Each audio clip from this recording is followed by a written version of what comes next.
ਸੋ ਮੁਲਕ 'ਚ ਇੱਕ ਪਾਸੇ ਟਰੈਕਟਰ ਰੈਲੀ ਨਿਕਲ ਰਹੀ ਹੈ।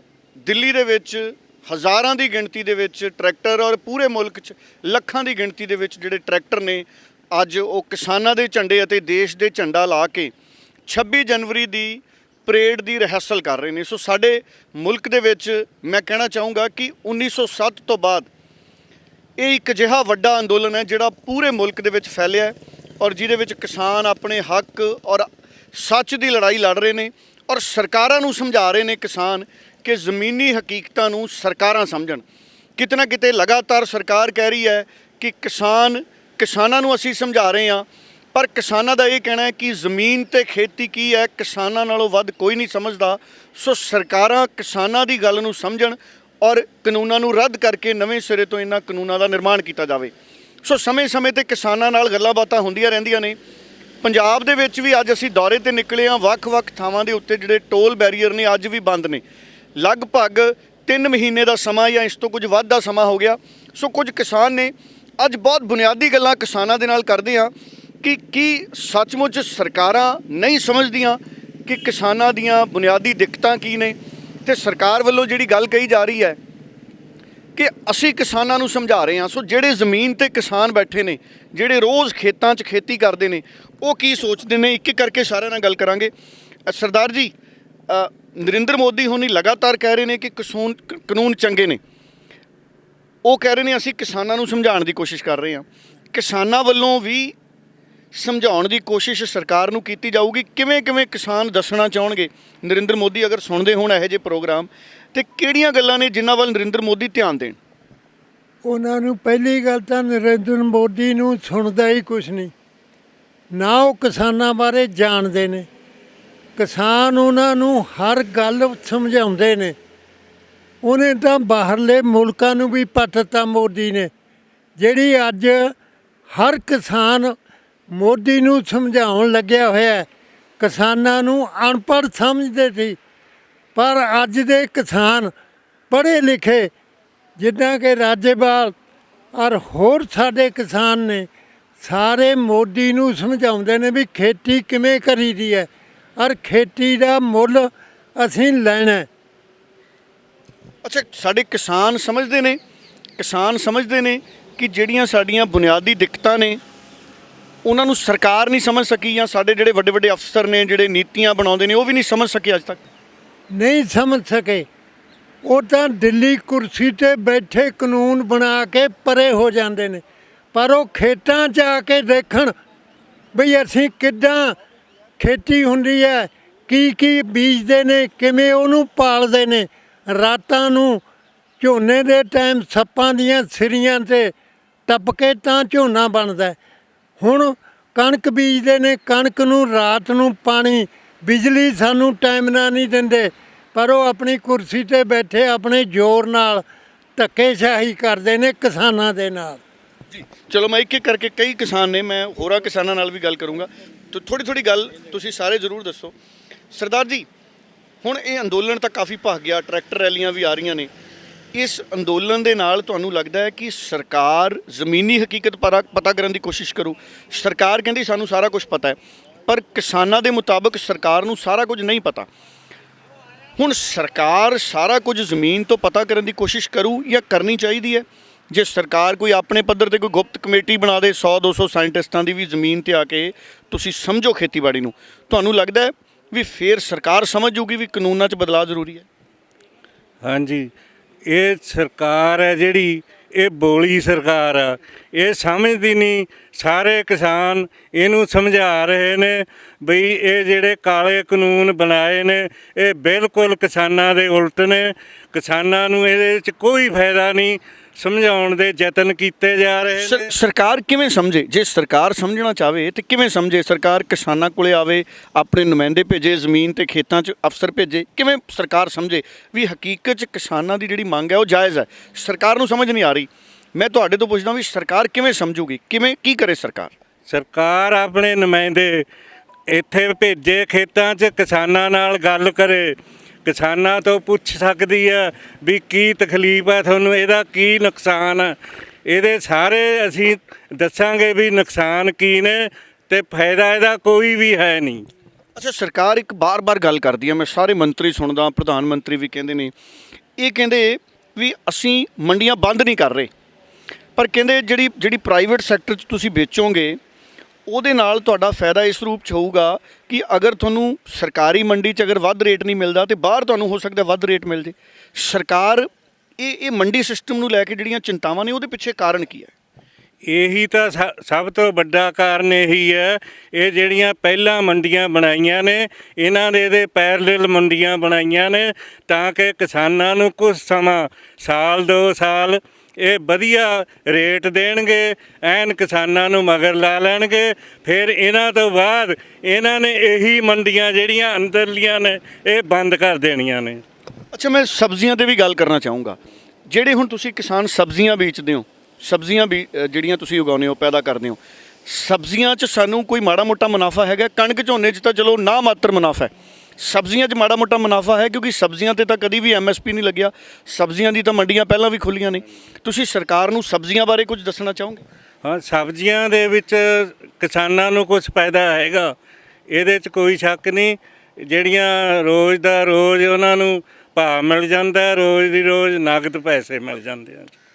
ਪੰਜਾਬ 'ਚ ਜਿਹੜੀਆਂ ਅਸੀਂ ਸਬਜ਼ੀਆਂ ਬੀਜਦੇ ਹਾਂ ਕਿਸਾਨ, ਉਹਦੇ ਨਾਲ ਦਾਲ ਫੁਲਕੇ ਜੋਗਾ ਕਿਸਾਨਾਂ ਨੂੰ ਮਿਲ ਜਾਂਦਾ ਸਬਜ਼ੀਆਂ 'ਚੋਂ, ਪਰ ਮੈਨੂੰ ਲੱਗਦਾ ਨਹੀਂ ਕਿਉਂਕਿ ਆਲੂ ਤਾਂ ਸਾਡੇ ਸੜਕਾਂ 'ਤੇ ਸੁੱਟ ਦਿੰਦੇ। ਹਾਂਜੀ ਹਾਂਜੀ, ਇਹ ਮੰਡੀਆਂ ਦੇ ਵਿੱਚ ਜਿਹੜੇ ਸਾਡੀ ਸਬਜ਼ੀ ਜਾਂਦੀ ਆ ਉਹਦਾ ਵੀ ਉਹ ਆਪਣੀ ਮਰਜ਼ੀ ਨਾਲ ਭਾਅ ਲਾ ਕੇ ਕਿਸਾਨ ਨੂੰ ਕਮਜ਼ੋਰ ਕੀਤਾ ਜਾ ਰਿਹਾ। ਮੈਂ ਆਹ ਗੱਲ ਸਮਝਣੀ ਚਾਹੂੰਗਾ, ਜਦੋਂ ਤੁਸੀਂ ਸਮਝ ਲਓ ਆਲੂ ਜਾਂ ਅਮਰੂਦ ਜਾਂ ਅੰਗੂਰ ਜਾਂ ਮੂਲੀਆਂ, ਟਮਾਟਰ, ਜਦੋਂ ਮੰਡੀ ਲੈ ਕੇ ਜਾਂਦੇ ਹੋ ਤੁਸੀਂ ਰੇਟ ਤੈਅ ਕਰਦੇ ਹੋ ਵੀ ਅਸੀਂ ਜਿਹੜੀ ਟਰਾਲੀ ਹੈ ਇਹ ਇਸ ਭਾਅ ਵੇਚਣੀ ਹੈ, ਜਾਂ ਮੰਡੀ ਵਾਲੇ ਰੇਟ ਤੈਅ ਕਰਦੇ ਆ? ਹਾਂਜੀ, ਉਹ ਮੰਡੀ ਵਾਲੇ ਹੀ ਤੈਅ ਕਰਦੇ ਨੇ, ਕਿਸਾਨ ਨੂੰ ਕੋਈ ਅਧਿਕਾਰ ਨਹੀਂ। ਉਹ ਢੇਰੀ ਲਾ ਕੇ ਬੈਠ ਜਾਂਦਾ, ਉਹ ਆਪਣੀ ਮਰਜ਼ੀ ਨਾਲ ਭਾਅ ਉੱਥੇ ਲਾਉਂਦੇ ਨੇ ਜੀ। ਮਰਜ਼ੀ ਨਾਲ ਭਾਅ ਕਿਉਂ ਲਾਉਂਦੇ? ਕਦੀ ਕਿਸਾਨਾਂ ਨੇ ਨਹੀਂ ਸੋਚਿਆ ਵੀ ਅਸੀਂ ਭਾਅ ਲਾਈਏ? ਕਿਸਾਨਾਂ ਦੇ ਇਹੀ ਤਾਂ ਬਿਮਾਰੀ ਆ, ਜੇ ਕਿਸਾਨਾਂ ਨੂੰ ਇਹ ਦਿੱਤਾ ਜਾਵੇ ਆਪਣਾ ਬੋਲਣ ਦਾ ਅਧਿਕਾਰ, ਵੇਚਣ ਦਾ ਅਧਿਕਾਰ, ਤਾਂ ਕਿਸਾਨ ਸਫਲ ਨਾ ਹੋ ਜਾਵੇ। ਇਹਨੂੰ ਕੋਈ ਆਪਣਾ ਅੱਛਾ, ਜਿਹੜੀ ਹੁਣ ਇਹ MSP ਦੀ ਗੱਲ ਕਰਦੇ ਆ, ਤੁਸੀਂ ਵੀ MSP ਦੇ ਕਾਨੂੰਨ ਦੀ ਗੱਲ ਕਰਦੇ ਹੋ ਵੀ MSP ਨੂੰ ਕਾਨੂੰਨ ਬਣਾ ਦਿਓ। ਜੇ ਜਿਹੜੀ ਇਹ ਮੰਗ ਹੈ ਵੀ MSP ਨੂੰ ਕਾਨੂੰਨ ਬਣਾਓ, ਉਹਦਾ ਫਾਇਦਾ ਕਿਵੇਂ ਹੋਊਗਾ ਕਿਸਾਨਾਂ ਨੂੰ? ਉਹਦਾ ਫਾਇਦਾ ਫਿਰ ਐਂ ਆ ਜੀ, ਉਹ ਫਸਲ ਆਪਣੀ ਜਿਹੜੀ ਆਊਗੀ ਉਹਨੂੰ ਸਹੀ ਰੇਟ ਮਿਲ ਜੂਗਾ। ਇਹਦੇ ਨਾਲ MSP ਨਾਲ ਜੇ ਤੈਅ ਕੀਤਾ ਜਾਵੇ ਜੀ। ਹਾਂਜੀ, ਚਲੋ, ਮੈਂ ਹੋਰ ਵੀ ਬਹੁਤ ਸਾਰੇ ਸੱਜਣ ਇੱਥੇ ਖੜੇ ਨੇ, ਮੈਂ ਇਹ ਗੱਲਾਂ ਨੂੰ ਸਮਝਣ ਦੀ ਕੋਸ਼ਿਸ਼ ਕਰਦਾ। ਆਪਾਂ ਸਾਰੇ ਸਮਝਾ ਰਹੇ ਹਾਂ ਸਰਕਾਰ ਨੂੰ ਵੀ ਕਿ MSP ਦਾ ਕਾਨੂੰਨ ਬਣਾਓ, ਫਸਲਾਂ ਤੇ MSP ਲਾਓ, ਉਹਦਾ ਕਿਸ ਰੂਪ 'ਚ ਫਾਇਦਾ ਹੋਊਗਾ? ਉਹਦਾ ਹੀ ਸਭ ਲੋਕਾਂ ਨੂੰ ਫਾਇਦਾ ਹੋਊਗਾ, ਸਹੀ ਰੇਟ ਮਿਲੂ, ਹਰ ਚੀਜ਼ ਪੂਰਾ ਮਿਲੂ। ਤੁਹਾਨੂੰ ਲੱਗਦਾ ਕਿ ਅਗਰ MSP ਦਾ ਕਾਨੂੰਨ ਬਣਦਾ ਤੇ ਫਾਇਦਾ ਹੋਊ? ਹਾਂਜੀ ਹਾਂਜੀ ਹਾਂਜੀ। ਤੁਸੀਂ ਸਰ ਦੱਸਣਾ ਚਾਹੋ ਇਹਦੇ ਤੇ ਕੁਝ, ਕੋਈ ਵੀ ਸੱਜਣ ਬੋਲਣਾ ਚਾਹਣ? ਤੁਸੀਂ ਸਰਦਾਰ ਜੀ, MSP ਦੇ ਕਾਨੂੰਨ ਦਾ ਕਿਸ ਰੂਪ 'ਚ ਫਾਇਦਾ ਹੋਊਗਾ? ਉਹਦੇ 'ਚ ਜੀ ਫਾਇਦਾ ਜੇ ਇਹ ਲਾਗੂ ਕਰਨ ਤਾਂ ਫਾਇਦਾ ਹੋਊ। ਹੁਣ ਇਹ ਕਹਿੰਦੇ ਨੇ ਵੀ ਜੇ ਅਸੀਂ ਤੁਹਾਨੂੰ ਮੰਡੀਆਂ ਖੋਲ੍ਹ ਦਈਏ ਭਾਅ ਵੱਧ ਮਿਲੂ। ਸਾਨੂੰ ਪਹਿਲਾਂ ਮੋਦੀ ਇਹ ਦੱਸੇ ਵੀ ਕਿੱਥੇ ਲਿਜਾ ਕੇ ਵੇਚੀਏ। ਹੁਣ ਅਸੀਂ ਇੱਥੋਂ ਆਲੂ ਦਿੱਲੀ ਲਿਜਾਨੇ ਆ, ਉਹ 'ਤੇ ਖਰਚਾ ਪੈਂਦਾ। ਆਹ ਟੂਲ ਪਲਾਜ਼ੇ ਬੰਦ ਹੋਣੇ ਚਾਹੀਦੇ ਨੇ। ਅੱਛਾ, ਕਿਸਾਨਾਂ ਲਈ ਜਿਹੜੇ ਟੋਲ ਪਲਾਜ਼ੇ ਹੈ, ਇਹ ਕਿਸਾਨ ਜਦੋਂ ਤੁਸੀਂ ਸਬਜ਼ੀਆਂ ਲੈ ਕੇ ਜਾਂਦੇ ਹੋ ਤੁਹਾਨੂੰ ਟੋਲ ਲੱਗਦੇ ਆ? ਹਾਂਜੀ, ਪਰਚੀ ਜਿੱਥੇ ਹੁਣ ਟਰੱਕ ਜਾਂਦਾ ਹੈ ਆਲੂਆਂ ਦਾ, ਉਹਦੇ 'ਤੇ ਹੁਣ ਤੁਹਾਨੂੰ ਕੀ ਦੱਸੀਏ, ਘੱਟੋ ਘੱਟ ਵੀ ਦਿੱਲੀ ਤੱਕ 1000 ਰੁਪਈਆ ਟੂਲ ਪਲਾਜ਼ਿਆਂ ਦਾ ਨਿਕਲਦਾ। ਇੱਕ ਟਰੱਕ ਆਲੂਆਂ ਪਿੱਛੇ? ਹਾਂ, 1000 ਰੁਪਈਏ ਤੋਂ ਘੱਟ ਪਰਚੀ ਨਹੀਂ ਪਹੁੰਚਦੀ। ਹੁਣ ਦੱਸੋ ਟਰੱਕ ਵਾਲੇ ਨੂੰ ਔਰ ਪੈਣਾ ਕੀਤੇ ਜਿਹਨੇ ਆਲੂ ਲੈ ਕੇ ਜਾਣੇ ਨੇ। ਪਰ ਸਰਕਾਰ ਤਾਂ ਕਹਿੰਦੀ ਖੇਤੀਬਾੜੀ ਤੇ ਟੈਕਸ ਕੋਈ ਨਹੀਂ। ਇਹ ਝੂਠ ਬੋਲਦੀ ਹੈ। ਕੌਣ ਕਹਿੰਦਾ? ਹੁਣ ਇੱਥੇ ਜੀ ਅਸੀਂ ਤੁਹਾਨੂੰ ਕੋਈ ਗੱਡੀ ਦਿਖਾ ਦਿੰਦੇ ਆ ਜਿਹਦੇ ਪਰਚੀ ਕੱਟਣਗੇ। ਮਤਲਬ ਜਦੋਂ ਤੁਸੀਂ ਕਿਸਾਨ ਸਬਜ਼ੀਆਂ ਦੀਆਂ ਟਰਾਲੀਆਂ, ਟਰੱਕ ਬਾਹਰ ਲੈ ਕੇ ਜਾਂਦੇ ਹੋ, ਟੋਲ ਤੁਹਾਨੂੰ ਉਹਦੇ ਤੇ ਲੱਗਦਾ? ਇਹ ਵੀ ਮੰਗ ਹੈ ਵੀ ਇਹਨਾਂ ਦੇ ਟੋਲ ਖਤਮ ਹੋਵੇ? ਹਾਂ, ਟੋਲ ਖਤਮ ਹੋਣਾ ਚਾਹੀਦਾ। ਪਹਿਲੀ ਗੱਲ ਤਾਂ ਹੁਣ ਆ ਇੱਥੇ ਲਾਈ ਬੈਠੇ ਨੇ, ਇੱਥੋਂ ਚੱਲ ਕੇ 3 ਕਿਲੋਮੀਟਰ ਤੇ ਘਲਾਲ ਲਾਤਾ। ਅਜੇ ਉਹ ਦਰਾਹੇ ਦਾ ਪੁਲ ਚਾਲੂ ਨਹੀਂ ਹੋਇਆ, ਜਦ ਕਿ ਜਿੰਨਾ ਚਿਰ ਪੁਲ ਚਾਲੂ ਨਹੀਂ ਹੁੰਦਾ ਇਹ ਟੂਲ ਬਿਲਕੁਲ ਖਤਮ ਹੋਣੇ ਚਾਹੀਦੇ ਨੇ, ਤੋੜ ਕੇ ਸਿੱਟਣੇ ਚਾਹੀਦੇ ਨੇ। ਚਲੋ ਇਹ ਇੱਕ ਬੜੀ ਤੁਸੀਂ ਅਹਿਮ ਗੱਲ ਕੀਤੀ ਹੈ ਕਿ ਖੇਤੀਬਾੜੀ ਸੈਕਟਰ ਦੇ ਵਿੱਚ ਅਗਰ ਦਿੱਲੀ ਸਬਜ਼ੀ ਵੇਚਣ ਵੀ ਲੈ ਕੇ ਜਾਣੀ ਹੈ ਟਰੱਕ ਜਾਂ ਟਰਾਲੀ, ਸੋ ਉਹਦੇ ਤੇ ਵੀ ਟੋਲ ਲੱਗਦਾ ਹੈ। ਸੋ ਇਹ ਜ਼ਰੂਰ ਸਰਕਾਰ ਜਿਹੜੀ ਕਹਿੰਦੀ ਹੈ ਵੀ ਖੇਤੀਬਾੜੀ ਤੇ ਕੋਈ ਟੈਕਸ ਨਹੀਂ, ਸੋ ਜ਼ਰੂਰ ਇਸ ਪਾਸੇ ਵੀ ਜਿਹੜੀ ਹੈ ਇਹ ਗੱਲ ਹੋਣੀ ਚਾਹੀਦੀ ਹੈ ਵੀ ਕਿਸਾਨਾਂ ਨੂੰ ਪੂਰੇ ਦੇਸ਼ ਦੇ ਵਿੱਚ ਟੋਲ ਫ੍ਰੀ ਮਾਹੌਲ ਦਿੱਤਾ ਜਾਵੇ। ਘੱਟੋ ਘੱਟ ਜਿਹੜੀਆਂ ਸਬਜ਼ੀਆਂ ਨੇ, ਫਲ ਨੇ, ਜਦੋਂ ਉਹ ਵਿਕਣ ਦੇ ਲਈ ਜਾਂਦੇ ਨੇ ਉਹਨਾਂ ਦੇ ਉੱਤੇ ਟੋਲ ਨਹੀਂ ਲੱਗਣੇ ਚਾਹੀਦੇ। ਇਹ ਬੜੀ ਵਾਜਬ ਗੱਲ ਲੱਗ ਰਹੀ ਹੈ।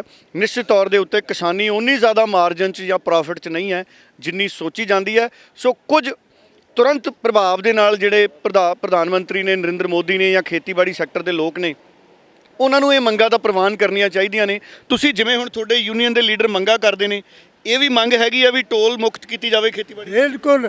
ਹੁਣ ਤੁਸੀਂ JNK ਚੋਂ ਫਰੂਟ ਆਉਂਦਾ, ਸਿਓ ਔਰ ਹੋਰ ਜਿੰਨਾ ਵੀ ਆਉਂਦਾ, JNK ਤੋਂ ਚੱਲ ਕੇ ਦਿੱਲੀ ਤੱਕ ਉਹਨਾਂ ਨੂੰ ਪੁੱਛਿਆ ਜਾਵੇ ਕਿੰਨਾ ਟੂਲ ਪਲਾਜ਼ਾ ਲੱਗਦਾ।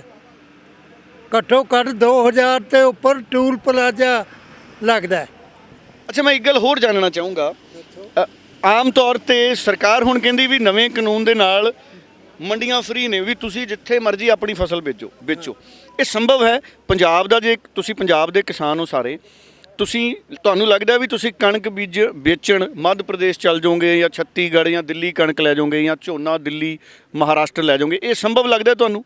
ਇਹ ਬਿਲਕੁਲ ਗਲਤ ਹੈ। ਜਾਂ ਤਾਂ ਮੋਦੀ ਸਰਕਾਰ ਸਾਨੂੰ ਇਹ ਦੱਸੇ ਬਈ ਅਸੀਂ ਇੱਥੇ 1500 ਨੂੰ ਕਣਕ ਵੇਚਦੇ ਹਾਂ, ਮਹਾਰਾਸ਼ਟਰ ਤੁਹਾਡੀ 4000 ਨੂੰ ਵਿਕਦੀ ਹੈ। ਕਿਤੇ ਸਾਨੂੰ ਰੇਟ ਤਾਂ ਦੱਸੇ ਉਹ। ਜਿੰਨਾ ਚਿਰ ਸਾਨੂੰ ਰੇਟ ਦਾ ਨਹੀਂ ਪਤਾ ਅਸੀਂ ਕਿੱਥੇ ਲੈ ਕੇ ਜਾਵਾਂਗੇ। ਬਿਲਕੁਲ ਠੀਕ ਹੈ। ਮਤਲਬ ਸਰਕਾਰ ਦੇ ਇਹ ਕਹਿਣ ਨਾਲ ਗੱਲ ਨਹੀਂ ਬਣਨੀ ਵੀ ਤੁਸੀਂ ਜਿੱਥੇ ਮਰਜ਼ੀ ਕਣਕ ਵੇਚ ਲਓ। ਤੁਸੀਂ ਚਾਹੁੰਦੇ ਹੋ ਵੀ ਮੁਲਕ 'ਚ ਜਾਂ ਤਾਂ ਰੇਟ ਤੈਅ ਹੋਵੇ, ਪਰ ਜਿਹੜੀ MSP ਲਾਉਂਦੇ ਨੇ, ਸਰਕਾਰ ਤਾਂ ਕਹਿੰਦੀ ਅਸੀਂ ਤਾਂ MSP ਬਣਾਤੀ ਵੀ 1875 ਜਿਵੇਂ ਐਤਕੀ ਲਾਈ ਸੀ, ਸਰਕਾਰ ਕਹਿੰਦੀ ਅਸੀਂ ਤਾਂ MSP ਲਾਤੀ। ਅਸੀਂ ਤਾਂ ਇਹ ਕਹਿੰਦੇ ਹਾਂ ਲਾਤੀ, ਪਰ ਉਹ ਹਰੇਕ ਸਟੇਟ ਦੇ ਵਿੱਚ ਇੱਕੋ ਰੇਟ ਰੱਖਣ। 2 ਫਸਲਾਂ ਦੀ ਮਿਲਦੀ ਹੈ ਜੀ, ਉਹ ਵੀ ਨਹੀਂ, ਇੱਕ ਨਹੀਂ, ਹਰ ਸਟੇਟ ਦੇ ਵਿੱਚ ਇੱਕੋ ਜਿਹਾ ਰੇਟ ਕਰਨ। ਅੱਛਾ, ਹੁਣ ਆਪਣੀਆਂ ਫਸਲਾਂ ਦਾ ਸਾਰਿਆਂ ਸੂਬਿਆਂ 'ਚ ਇੱਕੋ ਜਿਹਾ ਰੇਟ ਨਹੀਂ? ਕਣਕ ਦਾ ਰੇਟ ਤੁਹਾਨੂੰ ਪਤਾ ਹੋਵੇ ਕਿੰਨਾ ਹੁੰਦਾ ਝੋਨੇ ਦਾ? ਹੁਣ ਇੱਥੇ 1900 ਨੂੰ ਕਣਕ ਵੇਚਦੀ ਹੈ। ਹੁਣ ਝੋਨਾ UP ਚੋਂ 900 ਨੂੰ ਖਰੀਦ ਕੇ ਇੱਥੇ 1800 ਨੂੰ ਵੇਚਿਆ। ਇਹ ਕਿਹੜੀ ਸਰਕਾਰ ਹੈ? ਸੈਂਟਰ ਨੂੰ ਇਹ ਚਾਹੀਦਾ ਹਰ ਸਟੇਟ ਦੇ ਵਿੱਚ ਇੱਕੋ ਜਿਹਾ ਰੇਟ ਫਿਕਸ ਕਰਨ, ਫਿਰ ਜਿੱਥੇ ਮਰਜ਼ੀ ਕੋਈ ਵੇਚੇ। ਅੱਛਾ, ਇਹ 3 ਖੇਤੀ ਕਾਨੂੰਨਾਂ ਦੇ ਲਾਗੂ ਹੋਣ ਤੋਂ ਪਹਿਲਾਂ ਤੁਸੀਂ ਪੰਜਾਬ ਵਾਲਾ ਝੋਨਾ ਬਾਹਰ ਨਹੀਂ ਸੀ ਲੈ ਕੇ ਜਾ ਸਕਦੇ? ਨਹੀਂ ਜਾਂਦੇ ਸੀ, ਉੱਥੇ ਬਾਰਡਰਾਂ 'ਤੇ ਹੀ ਰੋਕਦੇ ਸੀ। ਐਤਕੀ ਅਸੀਂ 400 ਟਰੱਕ ਸ਼ੰਭੂ ਬਾਰਡਰ 'ਤੇ ਰੋਕਿਆ, UP ਚੋਂ ਆਇਆ ਹੋਇਆ। ਸੋ ਦੇਖੋ, ਇਹ ਬੜੀ ਵਾਜਬ ਜੀ ਗੱਲ ਕਿਸਾਨਾਂ ਨੇ ਕੀਤੀ ਹੈ ਕਿ ਸਰਕਾਰ ਕਹਿ ਰਹੀ ਹੈ ਕਿ 3 ਖੇਤੀ ਕਾਨੂੰਨਾਂ ਤੋਂ ਬਾਅਦ ਖੇਤੀ 'ਚ ਬਹੁਤ ਸੁਧਾਰ ਹੋਊਗਾ। ਪਰ ਬੜੀ ਹੈਰਾਨੀ ਵਾਲੀ ਗੱਲ ਹੈ ਕਿ ਜਿਵੇਂ ਦੱਸਿਆ ਸਾਨੂੰ ਕਿਸਾਨਾਂ ਨੇ ਕਿ ਪੰਜਾਬ ਦੇ ਵਿੱਚ ਕਣਕ ਤੇ ਝੋਨੇ ਦਾ ਜਿਹੜਾ ਮੁੱਲ ਹੈ ਉਹ ਲੈਣ ਦੇ ਲਈ UP ਤੇ ਬਿਹਾਰ 'ਚੋਂ ਲੋਕ ਕਣਕ ਝੋਨਾ ਲੈ ਕੇ ਪੰਜਾਬ ਆਇਆ ਕਰਨਗੇ, ਔਰ ਕਣਕ ਸਸਤੀ ਹੈ UP ਤੇ ਬਿਹਾਰ ਦੇ ਵਿੱਚ, ਤੇ ਉੱਥੋਂ ਇਸ ਵਾਰ ਵੀ ਉਹ ਮਹਿੰਗੀ ਜਿਹੜੀ ਪੰਜਾਬ ਦੇ ਵਿੱਚ ਆ ਕੇ ਆ ਜਿਹੜੇ ਝੋਨਾ, ਇਸ ਵਾਰ ਮਹਿੰਗਾ ਝੋਨਾ ਪੰਜਾਬ 'ਚ ਵੇਚ ਕੇ ਗਏ ਨੇ UP ਔਰ ਬਿਹਾਰ ਦੇ ਵਪਾਰੀ। ਹੁਣ ਮੈਂ ਇੱਕ ਗੱਲ ਹੋਰ ਜਾਣਨਾ ਚਾਹੂੰਗਾ, ਜਿਵੇਂ ਹੁਣ ਤੁਸੀਂ ਕਿਹਾ ਕਿ ਬਾਹਰੋਂ ਵੀ ਇੱਥੇ ਲਿਆ ਕੇ ਆਪਣੇ ਪੰਜਾਬ 'ਚ ਝੋਨਾ ਵੇਚ ਗਏ, ਆਪਣੇ ਮੰਤਰੀ ਵੀ ਕਹਿੰਦੇ ਨੇ ਕਿ ਅਸੀਂ ਝੋਨਾ ਬੜਾ ਐਤਕੀ ਚੱਕਿਆ। ਅਸਲ 'ਚੋਂ ਬਾਹਰੋਂ ਵੀ ਝੋਨਾ ਆਇਆ ਪੰਜਾਬ ਦੇ ਨਾਲ। ਹੁਣ ਜਿਹੜਾ ਬਾਹਰੋਂ ਝੋਨਾ ਆਇਆ, ਕੀ ਉਹ ਕਿਸਾਨ ਲੈ ਕੇ ਆਇਆ ਜਾਂ ਵਪਾਰੀ ਲੈ ਕੇ ਆਇਆ? ਉਹ ਫਾਇਦਾ ਕਿਹਨੂੰ ਗਿਆ, ਕਿਸਾਨ ਨੂੰ ਜਾਂ ਵਪਾਰੀ ਨੂੰ? ਉਹ ਵਪਾਰੀ ਨੂੰ। ਵਪਾਰੀ ਨੇ ਖਰੀਦਿਆ, ਇੱਥੇ ਆੜ੍ਹਤੀਆਂ ਨਾਲ ਗੱਲ ਕਰਕੇ ਉਹਨਾਂ ਨੇ ਵੇਚ ਕੇ ਮੁਨਾਫਾ ਆੜ੍ਹਤੀਆਂ ਨੇ ਖਾਧਾ। ਜ਼ਿਮੀਂਦਾਰ ਨੂੰ ਉਹਦਾ 1 ਪੈਸੇ ਪਰ ਦਾ ਫਾਇਦਾ ਨਹੀਂ ਹੋਇਆ। ਅੱਛਾ, ਜੇ ਇਹ ਖੇਤੀ ਕਾਨੂੰਨਾਂ ਨੂੰ ਅਸੀਂ ਇੱਕ ਨਜ਼ਰੀਏ ਨਾਲ ਦੇਖੀਏ, ਤੁਹਾਨੂੰ ਲੱਗਦਾ ਕਿ ਪੰਜਾਬ ਦੇ ਕਿਸਾਨ ਫਲ ਸਬਜ਼ੀਆਂ, ਕਿੰਨੂ ਸਾਡਾ ਹੁਸ਼ਿਆਰਪੁਰੀ ਅੰਬ ਵੀ ਹੈ ਇੱਧਰ ਨਵਾਂ ਸ਼ਹਿਰ ਹੁਸ਼ਿਆਰਪੁਰ ਵਾਲੇ ਪਾਸੇ, ਸਾਨੂੰ ਇਹ ਚੀਜ਼ਾਂ ਅਸੀਂ ਬਾਹਰ ਵੇਚ ਸਕਾਂਗੇ ਲਿਜਾ ਕੇ ਇਹਨਾਂ ਕਾਨੂੰਨਾਂ ਤੋਂ ਬਾਅਦ? ਲੱਗਦਾ ਜਾਂ ਨਹੀਂ ਵੇਚ ਸਕਾਂਗੇ, ਜਾਂ ਅਸੀਂ ਐਡੇ ਜੋਗੇ ਹੈ ਨਹੀਂ ਵੀ ਅਸੀਂ ਉਤਪਾਦਨ ਆਪਣਾ ਐਡਾ ਮਹਿੰਗਾ ਪੰਜਾਬ 'ਚੋਂ ਬਾਹਰ ਲੈ ਕੇ ਜਾਈਏ? ਉਹਦੇ 'ਚ ਖਰਚਾ ਕੌਣ ਕਰੂ? ਇੱਥੋਂ ਅਸੀਂ ਹੁਣ ਬਿਹਾਰ 'ਚ ਜਾਂਦੇ ਹਾਂ ਜਾਂ ਆਂਧਰਾ 'ਚ ਚਲੇ ਗਏ। ਹੁਣ ਆਂਧਰਾ ਤੋਂ ਅੰਬ ਆਉਂਦਾ, ਉੱਥੋਂ ਕੀ ਭਾਅ ਆਉਂਦਾ, ਇੱਥੇ ਆ ਕੇ ਕੀ ਭਾਅ ਵਿਕਦਾ? ਮਾੜਾ ਜਿਹਾ ਅੰਦਾਜ਼ਾ, ਮਾੜਾ ਜਿਹਾ ਦੱਸਿਓ ਕਿੰਨਾ, ਕਿਸ ਭਾਅ ਆਉਂਦਾ ਤੇ ਇੱਥੇ ਕਿਸ ਭਾਅ ਵਿਕਦਾ, ਤਾਂ ਕਿ ਪਤਾ ਲੱਗੇ ਦੁਨੀਆ ਨੂੰ। ਹੁਣ ਕਿੰਨਾ ਕੁ ਤੁਹਾਨੂੰ ਦੱਸੀਏ? ਜੇ ਉੱਥੋਂ 4 ਰੁਪਏ ਕਿਲੋ ਅੰਬ ਆ ਕੇ ਉੱਥੋਂ ਲੋਡ ਹੁੰਦੀ ਹੈ ਟਰੱਕ। 1 ਅਪ੍ਰੈਲ ਨੂੰ ਆਂਧਰਾ 'ਚੋਂ ਟਰੱਕ ਲੋਡ ਹੁੰਦਾ ਹੈ ਅੰਬ ਦਾ। ਅੰਮ੍ਰਿਤਸਰ ਆ ਕੇ ਉਸੇ ਅੰਬ ਨੇ 50 ਰੁਪਏ ਕਿਲੋ ਵਿਕਣਾ ਹੈ। ਫਿਰ ਉਹਨੇ ਖਰਚੇ ਟੂਲ ਪਲਾਜੇ ਵੀ ਲਾ ਕੇ ਆਉਣੇ ਨੇ। ਫਿਰ ਦੱਸੋ ਉਹਦਾ ਮੁਨਾਫਾ? ਉਹ ਤਾਂ ਉੱਥੇ ਹੀ ਰਹਿ ਗਏ। ਜਿਹੜਾ ਵਪਾਰੀ ਲੈ ਕੇ ਮੁਨਾਫਾ ਤਾਂ ਵਪਾਰੀ ਖਾ ਗਿਆ, ਜ਼ਿਮੀਂਦਾਰ ਨੂੰ ਕੀ ਮਿਲਿਆ? ਬਿਲਕੁਲ। ਸੋ ਜ਼ਿਮੀਂਦਾਰ ਨਾਮ ਬਹੁਤ ਵੱਡਾ ਹੈ। ਫਿਲਮਾਂ 'ਚ ਆਪਾਂ ਜ਼ਿਮੀਂਦਾਰ ਸੁਣ ਕੇ ਸਾਨੂੰ ਲੱਗਦਾ ਕਿ ਜ਼ਿਮੀਂਦਾਰ ਬਹੁਤ ਵੱਡਾ ਹੁੰਦਾ ਤੇ ਉਹਦੇ ਕੋਲੇ ਬਹੁਤ ਪੈਸੇ ਹੁੰਦੇ। ਹਕੀਕਤ 'ਚ ਜ਼ਿਮੀਂਦਾਰ ਕਿਸਾਨ ਹੀ ਹੈ। ਤੇ ਜਿਵੇਂ ਹਕੀਕਤ ਬਿਆਨ ਕੀਤੀ ਹੈ ਸਰਦਾਰ ਜੀ ਨੇ ਕਿ 4 ਰੁਪਏ ਦਾ ਅੰਬ ਆਂਧਰਾ ਤੋਂ ਜਦੋਂ ਲੋਡ ਹੁੰਦਾ, ਸੋ ਕਿਸਾਨ ਦੇ ਪੱਲੇ ਤਾਂ 4 ਰੁਪਏ ਵੀ ਪਏ, ਉਹਦੇ 'ਚ ਕਿੰਨੇ ਖਰਚੇ ਨੇ ਉਹਦੇ। ਸੋ ਮੈਨੂੰ ਲੱਗਦਾ ਜਿਹੜੇ ਅੰਬ ਪੈਦਾ ਕਰਦੇ ਨੇ ਉਹ ਵੀ ਪ੍ਰੋਫਿਟ 'ਚ ਨਹੀਂ ਹੋਣੇ।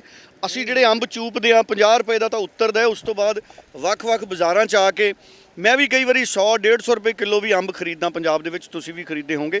ਸੋ ਹਕੀਕਤ ਇਹ ਹੈ ਵੀ ਕਿਸਾਨ ਦੀ ਜਿਹੜੀ ਫਸਲ ਹੈ ਉਹ ਮਿੱਟੀ ਦੇ ਬਰਾਬਰ ਹੋਈ ਹੋਈ ਹੈ। ਔਰ ਚਲੋ ਭਾਵੇਂ ਅੱਜ ਕੱਲ੍ਹ ਸ਼ਹਿਰਾਂ 'ਚ ਮਾਫੀਆ ਮਿੱਟੀ ਵੀ ਵੇਚੀ ਜਾਂਦਾ, ਪਰ ਉਹ ਕਿਸਾਨ ਦੀ ਮਿੱਟੀ ਨਹੀਂ ਵਿਕਦੀ, ਉਹ ਮਾਫੀਆ ਦੀ ਮਿੱਟੀ ਭਾਵੇਂ ਵਿਕਦੀ ਹੋਵੇ। ਸੋ ਇਸ ਕਰਕੇ ਇਹਨਾਂ ਖੇਤੀ ਕਾਨੂੰਨਾਂ ਨੂੰ ਕਿਸਾਨਾਂ ਦੇ ਨਜ਼ਰੀਏ ਨਾਲ ਸਿੱਧਾ ਪ੍ਰਧਾਨ ਮੰਤਰੀ ਨੂੰ ਸਮਝਣਾ ਚਾਹੀਦਾ ਹੈ। ਪ੍ਰਧਾਨ ਮੰਤਰੀ ਬਹੁਤ ਯੋਗਾ ਕਰਦੇ ਨੇ, ਕਹਿੰਦੇ ਬਹੁਤ ਘੱਟ ਸੌਂਦੇ ਨੇ, 3.5 4 5 5.5 ਘੰਟੇ ਹੀ ਸੌਂਦੇ ਨੇ। ਸੋ ਪ੍ਰਧਾਨ ਮੰਤਰੀ ਨੂੰ ਚਾਹੀਦਾ ਹੈ ਕਿ ਦਾੜੀ ਬਹੁਤ ਸੋਹਣੀ ਪ੍ਰਧਾਨ ਮੰਤਰੀ ਸਾਹਿਬ ਦੀ ਹੈ, ਪੱਗ ਬੰਨ੍ਹ ਕੇ ਪੰਜਾਬ 'ਚ ਆ ਜਾਣ 5-7 ਦਿਨ। 5-7 ਦਿਨ ਪ੍ਰਧਾਨ ਮੰਤਰੀ ਅਗਰ ਖੇਤਾਂ 'ਚ ਆ ਜਾਣ, ਪੰਜਾਬ ਦੇ ਕਿਸਾਨਾਂ ਨੂੰ ਮਿਲ ਲੈਣ, ਮੈਨੂੰ ਲੱਗਦਾ ਹੈ ਨਰਿੰਦਰ ਮੋਦੀ ਨੇ ਕਿਸੇ ਤੋਂ ਪੁੱਛੇ ਬਿਨਾਂ ਕਾਨੂੰਨ ਰੱਦ ਕਰ ਦੇਣੇ। ਅਗਰ ਸੱਚਮੁੱਚ ਨਰਿੰਦਰ ਮੋਦੀ ਚਾਹੁੰਦੇ ਨੇ ਕਿ ਕਿਸਾਨਾਂ ਦਾ ਭਲਾ ਕੀਤਾ ਜਾਵੇ ਤੇ ਮੋਦੀ ਨੂੰ ਕਿਸਾਨਾਂ 'ਚ ਆਉਣਾ ਪਊਗਾ, ਕਿਉਂਕਿ ਅਫਸਰ ਹਕੀਕਤ ਨਰਿੰਦਰ ਮੋਦੀ ਤੱਕ ਵੀ ਨਹੀਂ ਭੇਜ ਰਹੇ। ਅਗਰ ਅਫਸਰ ਸੱਚੇ ਨੇ ਤੇ ਇਹਨਾਂ ਕਿਸਾਨਾਂ ਨਾਲ ਆ ਕੇ ਡਿਬੇਟ ਕਰ ਲੈਣ, ਫਿਰ ਦਿੱਲੀ ਵਾਲੇ ਵਿਗਿਆਨ ਭਵਨ ਦੀ ਬਜਾਏ ਪੰਜਾਬ ਦੇ ਟੋਲਾਂ ਤੇ ਬੈਠੇ ਕਿਸਾਨਾਂ ਨਾਲ ਮੀਟਿੰਗ ਕਰ ਲੈਣ, ਮੈਨੂੰ ਲੱਗਦਾ ਉਹਦੇ ਨਾਲ ਵੀ ਉਹਨਾਂ ਦੀ ਜ਼ਮੀਨੀ ਹਕੀਕਤ ਹੈ ਜਿਹੜੀ ਉਹਨਾਂ ਨੂੰ ਸਮਝ ਆਊਗੀ। ਔਰ ਇਹੀ ਕਾਰਨ ਹੈ ਕਿ ਜਿਹੜੀਆਂ ਕਿਸਾਨ ਜਥੇਬੰਦੀਆਂ ਦੇ ਆਗੂ 35-40 ਮੀਟਿੰਗਾਂ ਕਰਦੇ ਨੇ ਅਫਸਰਾਂ ਨਾਲ, ਇਸੇ ਕਰਕੇ ਅਫਸਰ ਨਹੀਂ ਸਮਝਦੇ, ਕਿਉਂਕਿ ਅਫਸਰਾਂ ਨੂੰ ਪਤਾ ਹੈ ਕਿ ਅਸੀਂ ਸਰਕਾਰ ਨੂੰ ਆਪਣੀ ਆਰਥਿਕਤਾ ਦੀ ਪੱਟੀ ਪੜ੍ਹਾ ਰਹੇ ਹਾਂ। ਔਰ ਜਿਹੜੇ ਅਫਸਰ ਨੇ ਉਹ ਕੈਲਕੂਲੇਟਰ ਦੇ ਉੱਤੇ ਉਹ ਕੈਲਕੂਲੇਟਰ ਦੇ ਨਾਲ ਸਰਕਾਰ ਨੂੰ ਗਣਿਤ ਸਮਝਾ ਰਹੇ ਨੇ, ਔਰ ਸਰਕਾਰ ਗਣਿਤ ਦੇ ਜ਼ਰੀਏ ਖੇਤੀਬਾੜੀ ਨੂੰ ਲਾਹੇਵੰਦ ਦੱਸਣ ਦੀ ਕੋਸ਼ਿਸ਼ ਕਰ ਰਹੀ ਹੈ। ਹਕੀਕਤ 'ਚ ਖੇਤੀਬਾੜੀ ਲਾਹੇਵੰਦ ਨਹੀਂ ਹੈ। ਸੋ ਬਹੁਤ-ਬਹੁਤ ਧੰਨਵਾਦ ਜੀ ਸਾਰਿਆਂ ਦਾ, ਤੁਸੀਂ ਆਪਣੀ ਦਿਲ ਦੀ ਗੱਲ ਕੀਤੀ ਔਰ ਬਹੁਤ ਅਹਿਮ ਪੁਆਇੰਟ ਨੇ ਜਿਹੜੇ ਸਾਂਝੇ ਕੀਤੇ। ਸੋ ਫਿਲਹਾਲ ਸੁਰਿੰਦਰ ਡੱਲਾ ਨੂੰ ਇਜਾਜ਼ਤ, ਬਹੁਤ-ਬਹੁਤ ਧੰਨਵਾਦ।